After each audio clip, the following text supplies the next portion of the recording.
Hola amigos, nuevamente con ustedes. Hoy día vamos a ver otros temas del financiamiento, siguiendo la secuencia de la presentación anterior. Vamos a ver las fuentes, ¿no?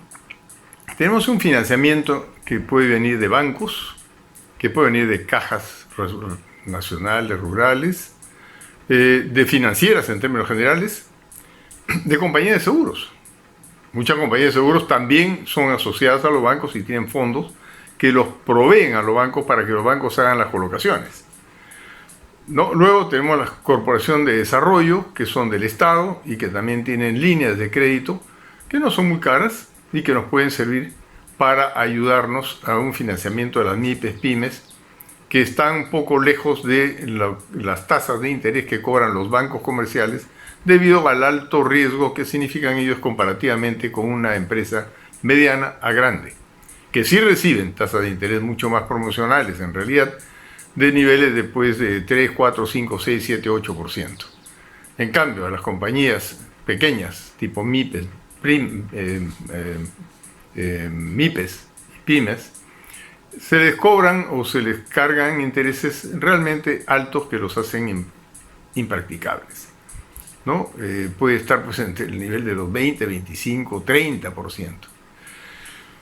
Tenemos los fondos de pensiones que también pueden aportar y aportan dinero a través, como digo, a través de los bancos para que estos sean colocados por esos medios, ¿no? O las bolsas de valores donde ya empresas medianas a grandes con cierto traseo a nivel de mercado pueden también emitir acciones, ¿no? Y en las bolsas estos se redimen dineros que van a entrar también al flujo de la empresa.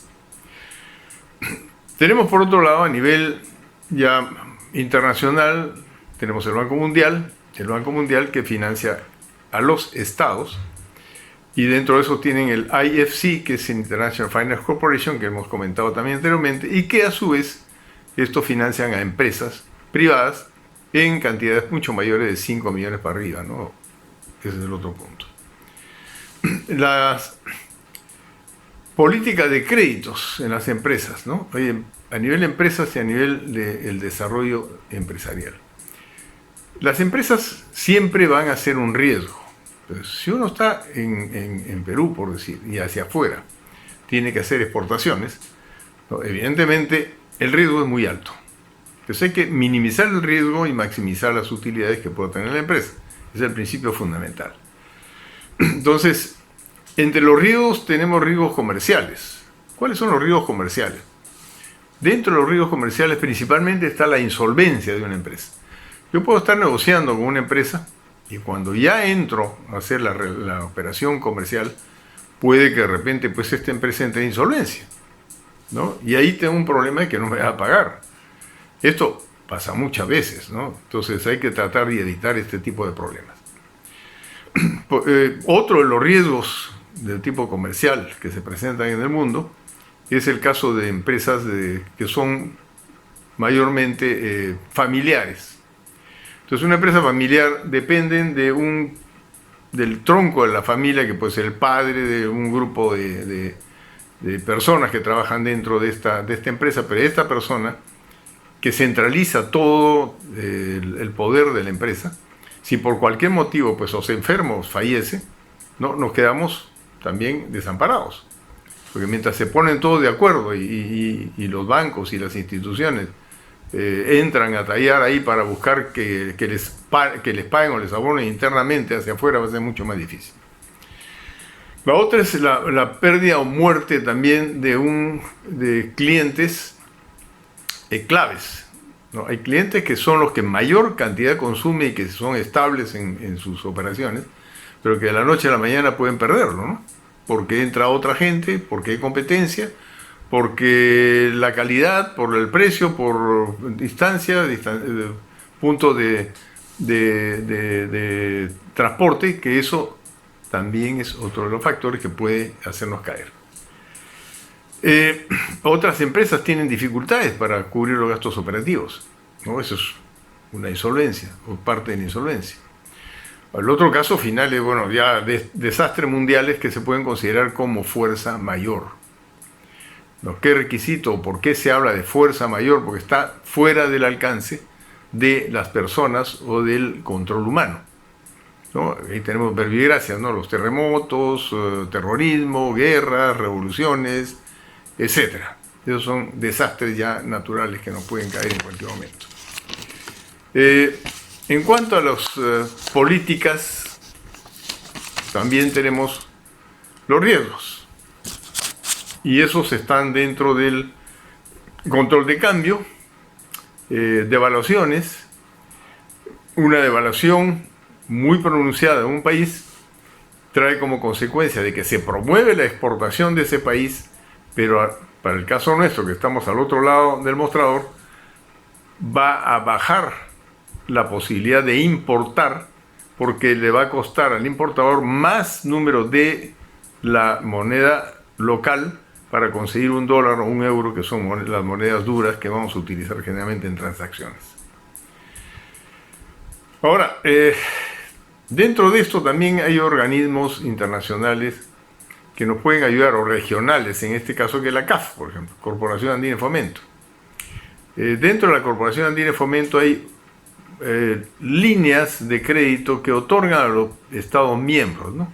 Recuérdense ustedes que dentro del Estado del Acuerdo de Cartagena, o el Acuerdo Andino, ¿no?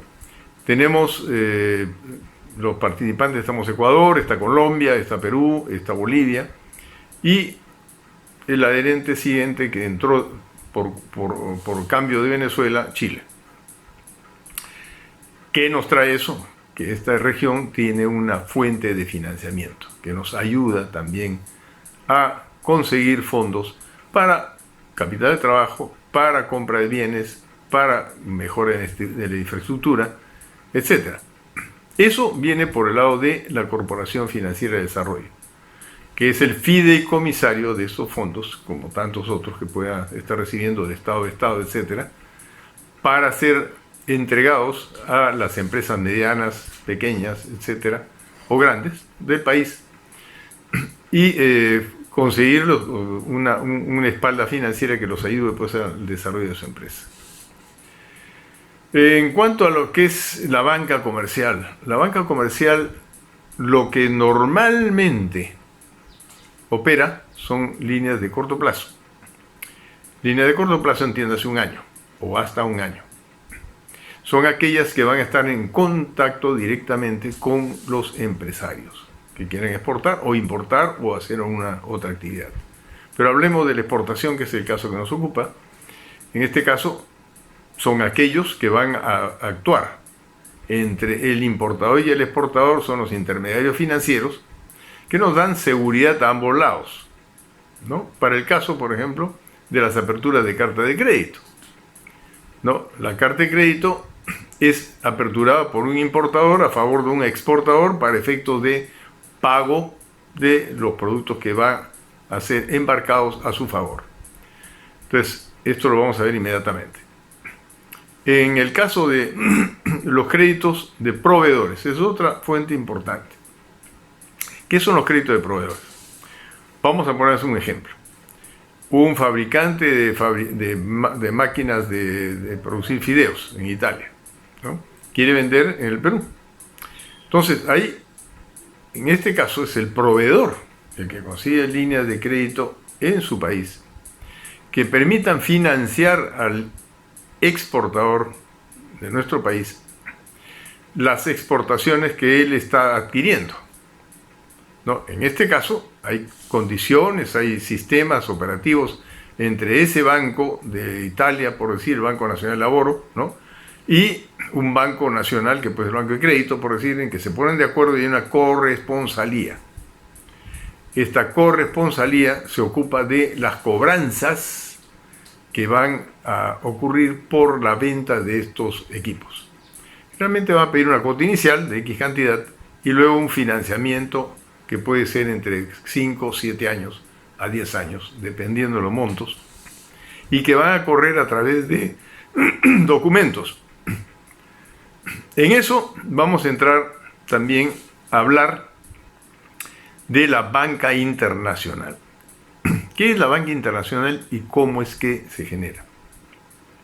Generalmente, la banca internacional va acompañando a los grandes inversionistas de su país. Entiéndase, por ejemplo, un ejemplo bueno es Telefónica. La Telefónica en España es muy grande, como en todas partes, como en muchas partes del mundo. Entonces tiene bancos que son afines y que trabajan la cartera mayor de esta entidad, por decir el Banco Santander. Entonces el Banco Santander, cuando la Telefónica se abre en un país determinado, por decir el Perú, ¿qué hace? Lo acompaña. Entonces crea oficinas. Pueden ser representantes, inicialmente, que manejan las cuentas y las transferencias de dineros de ellos, de un lado y del otro, o ya establecer una corresponsalía con un banco importante en el país. Todavía no está Santander en el Perú, por decir, y finalmente pone pues consigue los permisos y establece un Banco Santander en Perú con ventanilla directamente al público y que atiende operaciones de captación de ahorros, ¿no? Y de cuentas corrientes y cuentas de ahorros, etcétera, para terceros, y principalmente atiende las necesidades de, en este caso, Telefónica, que es el caso del ejemplo. Bien, vamos viendo ahora cómo es que existen los mecanismos o las herramientas para realizar los pagos en estas condiciones. Si se trata de operaciones que son de mediano y largo plazo, ya no son de corto plazo de un año, entonces tenemos que utilizar mecanismos diferentes. Para esto vamos a referirnos a las reglas uniformes internacionales del crédito documentario, que es el reglamento 522. Dicho reglamento establece el mecanismo mediante el cual pueda hacerse transacciones a mayor plazo de un año en ventas pues, de equipos o de maquinarias de mayor cuantía. ¿Qué es lo que tenemos que ver en esto? Este organismo o este reglamento está regulado y originado en la Cámara de Comercio Internacional, que depende de las Naciones Unidas, que tiene su base en París. Entonces ellos son los responsables de darnos los reglamentos, hacer ajustes cada cierto tiempo, ¿no? Y mantener esto vivo y al día. Este reglamento 522 nos permite realizar transacciones en base a documentos comerciales.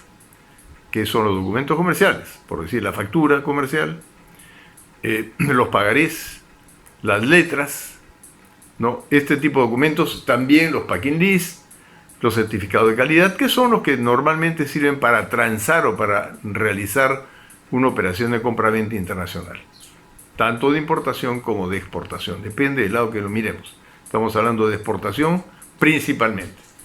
Entonces, en este caso, vamos a tratar de el crédito documentario, de las cobranzas documentarias. Para esto tenemos que clasificar las cobranzas simples. ¿A qué le llamamos cobranzas simples? Es cuando se actúa con documentos financieros. Entonces, en este caso, hablamos de documentos financieros, las letras, los pagarés, etc., ¿no? Entonces, hay también documentos comerciales, ¿no?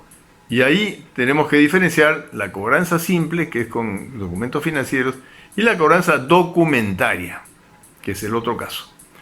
La cobranza documentaria está conformada por documentos financieros que hemos indicado, más documentos comerciales.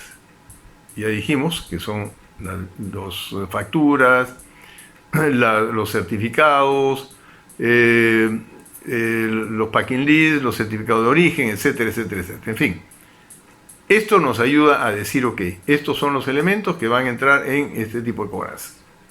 Ahora, hay un esquema que tiene nombres en todos los bancos y a nivel internacional se tiene una denominación de todos los actores que participan en las cobranzas. Pues en las cobranzas hay un cedente. El cedente, ¿quién es? Es el exportador. Exportador, que es aquel que va a enviar mercadería a un importador. Pero partamos del cedente. Esa es la denominación que se le da en los bancos, que se le da en el argot comercial internacional. Luego tenemos un banco remitente. ¿Quién es el banco remitente? Entonces el cedente entrega la documentación, los pagarés, las letras, etcétera, a un banco que le llaman el banco remitente, que es el que va a someter la cobranza ¿a quién? Del exportador a un importador. Pero esto, para poder operarlo, este banco remitente va a enviar los documentos a un banco corresponsal del país al cual va a recibirse esta mercadería, y se llama el banco cobrador. El banco cobrador es aquel que, por acción de el banco remitente y a nombre del cedente, va a presentar estos documentos a los importadores en este caso. ¿Y cómo se le llama al importador en este argot? Se le llama librado. Bien, ya sabemos los 4 nombres, ¿no? El cedente, que es el que emite la letra, los pagarés, se los entrega a un banco, que es el banco remitente, y luego tenemos en el otro extremo, en el lado del importador, un banco que se llama el cobrador, y finalmente tenemos el librado, que es el que recibe la documentación con la que va a tener que hacer los pagos correspondientes. Acuérdense que estamos hablando ya de más de un año.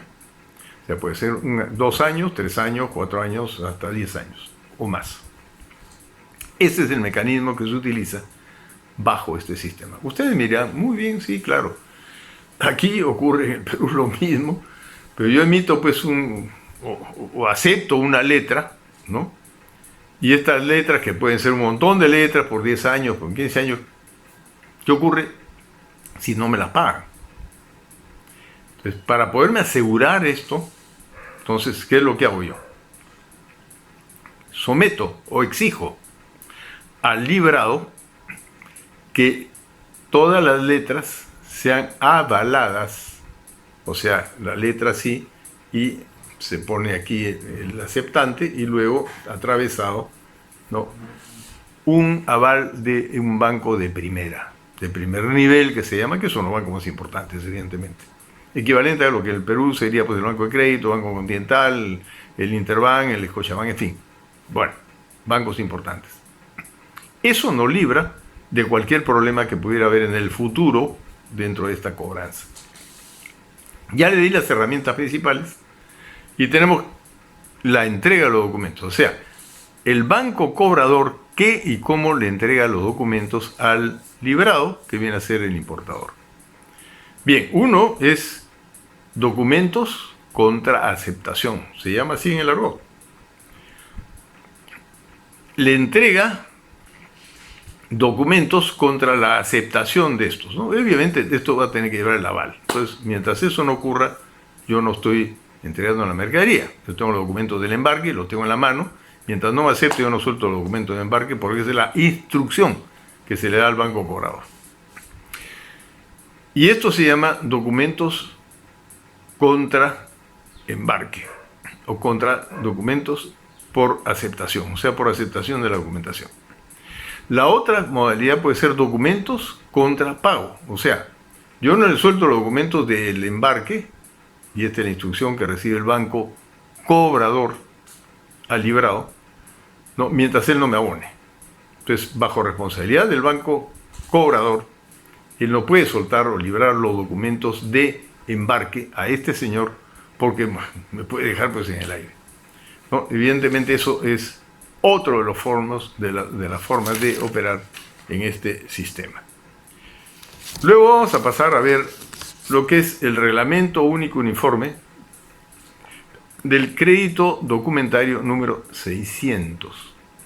Eso ha ido cambiando 300, 400, 500. Hoy está en vigencia el 600. El 600 que, así como los Incoterms, que son manejados por la Cámara de Comercio Internacional, también este crédito documentario es emitido por la Cámara de Comercio Internacional. Por lo tanto, aquí también hay un argot que se utiliza a nivel internacional para dar denominación a los intervinientes o los actores, como le llamo yo. Aquí partimos de un ordenante. En el argot, ¿qué se le llama ordenante? El ordenante es un importador, ¿no?, que ordena a su banco, que es el banco aperturador o emisor, ¿de qué? De las cartas de crédito. Esto se utiliza mayormente entre un año y puede estar entre normalmente 30, 60, 90 hasta 180 días de vigencia. Bien, entonces ya tenemos un banco aperturador que es el que recibe la orden del ordenante, que es el importador, de aperturar una carta de crédito. ¿A favor de quién? A favor del exportador. Ya tenemos dos actores. Luego al otro lado, en el lado del exportador, están interviniendo bancos, ¿no? Ese banco, a través de su corresponsal, le dice al banco del exportador: actúa tú bajo mi indicación como avisador. ¿Qué significa? Que el banco del exportador, al otro lado, actúe como avisador. Avisador significa de que no tiene mayor responsabilidad de pago inmediato, ni mucho menos, ¿no? Él simplemente va a decir: ok, me han dicho que sea avisador, ¿qué hago? Llamo al exportador, que para los efectos de las cartas de crédito se llama el beneficiario de la carta de crédito, ¿no? Y le dice: señor, le ha llegado una carta de crédito, y el señor beneficiario le dice: ya, encantado, mándeme un mail con todos los datos. Entonces recibe esta información, esta carta de crédito, mejor dicho, el aviso de la carta de crédito, y ese aviso no es completo. Entonces el banco avisador tiene que remitirle luego lo que se llama el full text de la carta de crédito, o el texto completo de la carta de crédito. La carta de crédito es como una receta de cocina, llamémoslo así, vamos a compararlo.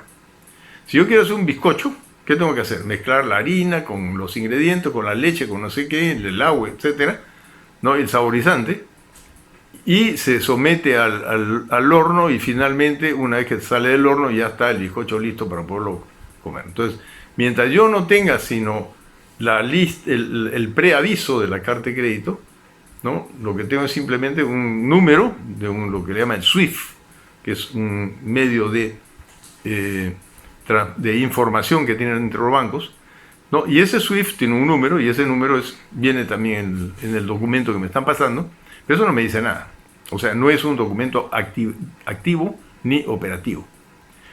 Entonces, después de este paso, yo recibo entonces el full text, o el texto completo de la carta de crédito, que viene con el número del SWIFT que está borrado, que uso entre bancos, ¿no? Y ahí me viene toda la relación de lo que yo debo cumplir para poder cobrar este documento. ¿Qué significa eso? Seguridad para el ordenante o importador, y seguridad para el exportador, que viene de banco a banco, y que si yo cumplo con todas las exigencias y los ingredientes, digamos, completos de este tema, yo puedo presentarlos al banco, avisador en este caso, ¿no?, y me van a pagar. ¿Por cuenta de quién? Del ordenante. ¿Ok? Entonces, eso es importante que lo tengamos muy claro. Entonces, hay un ordenante, que es el importador, hay un banco aperturador o emisor de la carta de crédito, hay un banco avisador, y hay un beneficiario, que es el exportador. Ahora, hay una modalidad diferente, que muy poco se utiliza actualmente, salvo en países que puedan tener un factor de riesgo político, ¿no?, o de insolvencia, o alguna de estas cosas que puedan presentarse. Entonces, ¿qué es lo que pido yo? Pido que además, como importador, ¿no?, pido la confirmación de la carta de crédito. ¿Qué significa la confirmación de la carta de crédito? que tanto el banco aperturador como el banco del exportador, si confirma la carta de crédito a favor del beneficiario, en este caso, se hace solidario el banco confirmador con el banco aperturador del pago contra presentación de documentos conformes, ¿no? O sea, que esté todo completo, ¿no?, a este banco, y automáticamente le abona el dinero al beneficiario o exportador. ¿Ok? Bien, ya tenemos la figura de las herramientas y los actores que ingresan o que entran en este tipo de operaciones. Vamos a un paso más. Los tipos de carta de crédito o letter of credit que se utilizan a nivel mundial. Tenemos la carta de crédito irrevocable. ¿Qué quiere decir irrevocable? Que durante la vigencia de la carta de crédito, que es muy importante, tomen ustedes nota de qué es la vigencia, que también se lo voy a explicar. Durante la vigencia de la carta de crédito ya aperturada, no puede ser cancelada, o sea, revocada, o sea, eliminada por el importador, ¿no?, en ese tiempo, y tiene obligación de mantenerse vigente hasta que yo produzca, embarque, presente documentos y cobre. Ese es más o menos el tiempo, el periodo. Entonces, esa carta de crédito irrevocable puede tener, en principio, dos modalidades que se llaman Red Clause. ¿Qué significa carta de crédito irrevocable con Red Clause? Cláusula roja. Es que contra yo presentar un recibo simple al banco, porque así está establecido, ¿no?, el banco me puede adelantar dinero de acuerdo al porcentaje que haya negociado y acordado con el ordenante. Por decir, si es por $1.000.000, ¿no?, hemos acordado que se me otorgue 500.000 para poder yo producir y exportar, ¿no? Esto depende de la confianza que se tenga en las dos partes, ¿no? Y entonces el banco confirmador o aperturador, o avisador, simplemente me entrega el dinero con este recibo. Él cumple órdenes. Yo con ese dinero lo aplico para la producción y para la exportación. Ya tengo el capital de trabajo. La otra modalidad es la Green Clause, o cláusula verde, que se llama esto, ¿no? Para esta sí hay que cumplir con algunos requisitos adicionales, que es entregar, digamos, un primer lote de producto en un almacén de depósitos, para que sobre ese contravalor que está ya tasado y valorizado, se me otorgue un adelanto o un dinero equivalente. Entonces, ese dinero equivalente me sirve a mí para seguir produciendo y entregando más producto, y así acumular en forma revolvente hasta tener el 100% de la producción lista para el embarque. Y ahí termina la operación. Yo ya cobré, ¿cierto? Quizá la última parte de lo que me queda disponible para poder cobrarlo. Pero ese es el Green Clause. Luego tenemos la carta de crédito revolvente. Quiere decir que cada vez que se cumpla la cantidad, me vuelven a aperturar por una cantidad equivalente igual, ¿no? Y así sucesivamente. Entonces es una forma de poder seguir trabajando permanentemente con el importador y el exportador. Hay otra que se llama el back-to-back. ¿Qué significa back-to-back? Es espalda contra espalda, ¿cierto? Entonces es cuando me emiten una carta de crédito que contra esa carta de crédito yo aperturo una siguiente carta de crédito, por decir, pero eso lo hacen entre los mismos interesados, ¿no? El importador con un representante de ellos, por decir, de China a Estados Unidos, el representante de Estados Unidos contra la carta de crédito que le abren de China, él reapertura una nueva carta de crédito. Muchas veces quedan ahí diferencias, pero es un problema del negocio de ellos, ¿no? Y esa carta de crédito nos está sirviendo a nosotros para hacer el mismo mecanismo de producir, exportar y cobrar. Ese es un back-to-back, espalda con espalda. Hay otra carta de crédito que es transferible, que también se ve mucho en el mercado, ¿no? Por decir, vamos al mismo ejemplo. Un comerciante chino compra harina de pescado a un exportador peruano. El exportador peruano va a recibir una carta de crédito de alguien en el Perú, Banco del Perú, y el Banco del Perú, si es que es transferible, el exportador de Perú, que no tiene toda la producción completa para poder hacer el embarque, dice: ok, transfiérele parte de este dinero a la empresa A, a la empresa B, a la empresa C. Él señala las cantidades, yo produzco una parte y el resto los van a producir las otras empresas, se juntan todos en un almacén general de depósito, ¿no?, que está debidamente autorizado por aduanas, y que una vez que se cumple con el total, yo realizo la exportación, recibo la documentación de estos señores en la parte parcial, yo hago mi documento total, lo presento a mi banco y cobro lo que quede o los saldos que puedan quedar de estos embarques, que viene a ser la utilidad prácticamente. Ya los otros señores han recibido su dinero porque han presentado documentos y que esos documentos les han permitido cobrar también sus partes correspondientes. Ahí hasta ese punto. Luego tenemos lo que se llaman, dentro de estos juegos de cartas de crédito, lo que se llama lo que es una stand-by letter of credit. Una carta de crédito stand-by. ¿Qué significa eso?